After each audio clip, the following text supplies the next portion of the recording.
আর এবার যে খবরের দিকে নজর রাখবো, একই পরিবারের দুই সংঘর্ষ, অর্থাৎ একই পরিবারে এবার সংঘর্ষ। জমি দখলকে কেন্দ্র করে দুই পরিবারের মধ্যে সংঘর্ষ হয়, ব্যাপক সংঘর্ষ হয়। সেখানে প্রায় 12 জন আহত হয়েছে বলে জানা যায়। এক্সক্লুসিভ দৃশ্য আমরা তুলে ধরছি। দুই পরিবারের মধ্যে সংঘর্ষ এবং তাতেই 12 জন আহত হয়েছে বলে জানা যায়। এক্সক্লুসিভ দৃশ্য, ঘটনাস্থল হাওড়ার জগৎবল্লভপুর সন্তোষপুর মহান এলাকা।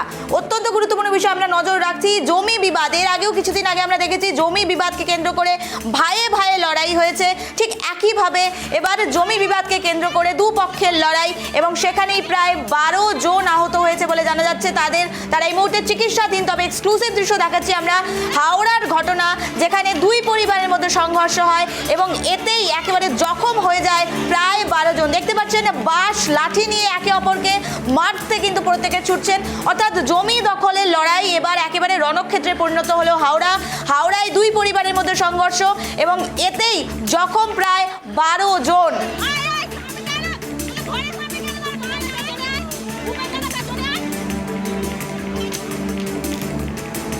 এই মুহূর্তে যে খবরের দিকে নজর রাখছি, জমি দখলকে কেন্দ্র করে দুই পরিবারের মধ্যে ব্যাপক সংঘর্ষ, আহত দুপক্ষের অন্তত 12 জন। ঘটনাস্থল হাওড়ার জগৎবল্লভপুর সন্তোষপুর মহান এলাকা। আহতদের জগৎবল্লভপুর গ্রামীণ হাসপাতালে চিকিৎসার জন্য নিয়ে যাওয়া হয়। দুই পক্ষের এই মুহূর্তে একেবারে ব্যাপক উত্তেজনা ছড়িয়েছে গোটা এলাকায়। এই মুহূর্তে আমাদের সঙ্গে টেলিফোন লাইনে রয়েছে প্রতিনিধি চন্দন, তার থেকে জানতে চাইবো, চন্দন, জমি বিবাদকে কেন্দ্র করে লড়াই এবং সেখানে অন্তত 12 জন নিহত হয়েছে। এক্সক্লুসিভ দৃশ্য দর্শকদের দেখাচ্ছি।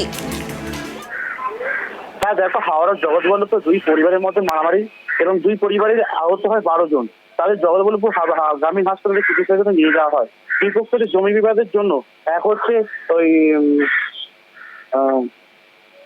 শর্মিলা মালিক এবং তারাপদ সাদরা, এই দুই জমি বিবাদের দুজনের জমি নিয়ে কেস চলছিল এবং সেই কেসের রায় ছিল কালকে এবং সেই বিবাদের জেরেই কালকে বেধড়ক মারধর শুরু হয় দুই পক্ষের মধ্যে এবং ঘটনাস্থলে পৌঁছায় জগৎবল্লভপুর থানার পুলিশ।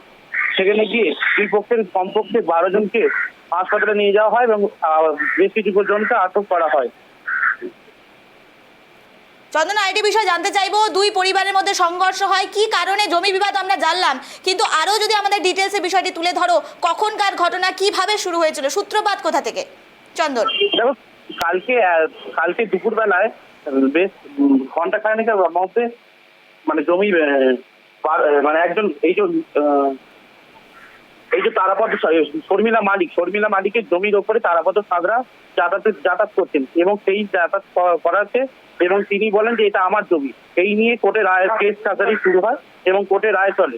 সেই রায়কে ঘিরে কালকে রায় বেরিয়েছিল, শর্মিলা মালিক তার জমি সে পেয়ে গেছে এবং তার মধ্যেই দুজনের মধ্যে মারপিট শুরু হয়। বেশ ঘরপর ভাঙচুর করা হয় এবং রাস্তাঘাটকে অবরোধ করে বেধড়ক মারধর শুরু হয় দুই পক্ষে।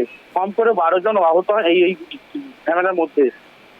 চন্দন, আরেকটি বিষয় জানতে চাইবো, এই ঘটনার মধ্যে রাজনৈতিক কোনো রং রয়েছে, রাজনৈতিকভাবে কোনো রকম প্রভাব রয়েছে, এইরকম কোনো আপডেট মিলছে? চন্দন, রাজনীতির প্রভাব নেই এবং এই ঘটনা হচ্ছে মানে পারিবারিক, মানে দুই পক্ষের পারিবারিক মারপিট, এতে কোনো রাজনীতির সংঘর্ষ নেই। গতকাল সংঘর্ষ শুরু হয়েছিল এবং উত্তেজনা মোতায়েন করার জন্য বিশাল পুলিশ মোতায়েন করা হয়েছে। চন্দন, আরেকটি বিষয় জানতে চাইবো, যে পরিবারের মধ্যে সংঘর্ষ হচ্ছে, দুপক্ষ রয়েছে, তারা কি একই পরিবারের সদস্য? না, একটা হচ্ছে তারাপদ সাদরা এবং মালিক পরিবার এবং সাদরা পরিবারের দুই পক্ষে মারামারি হয় এবং দুই পক্ষের মারামারিতে জমি বিবাদের জন্যই মারপিট শুরু হয় এবং তার ভাই বোন এবং মেয়েদেরকেও মারধর করা হয়। মেয়েরাও লাঠি এবং ইট ছোটা নিয়ে মারপিট শুরু করে। একেবারে ধন্যবাদ চন্দন আমাদের সঙ্গে থাকার জন্য। যে বিষয়ে আমরা নজর রাখছিলাম, কালীগঞ্জে, ক্ষমা করবেন, জমি দখলকে কেন্দ্র করে দুপক্ষের মধ্যে ব্যাপক সংঘর্ষ, আহত কমপক্ষে 12 জন। অত্যন্ত গুরুত্বপূর্ণ বিষয় আমরা নজর রাখছি, আহত 12 জন প্রায়। জমিনের ঝামেলা, আমরা আজকে গিয়েছিলাম এক জায়গায়, সেখান থেকে আসছি আর 4-5 দিন ধরে রাস্তায় বসে আছে ভাঁড়ে। আজকে পেয়েছে ধরে ফাঁকাই মেরেছে সবাই। কজনকে মেরেছে? মেরেছে অনেক সবাইকে, আমরা এখন ফেটেছে 3 জনকে। কি দিয়ে মারধর করেছে? বাঁশ দিয়ে মেরেছে, পাথর ইট ছুঁড়েছে। কজন ছিল? না, ওদের বাড়ি অনেক সবাই, ওদের বাড়ি সবাই কজন ছিল? অনেক সবাই। কোনো মহিলাদের মারধর করেছে আপনাদের? মহিলাদের ঘরেও মারধর করেছে কিন্তু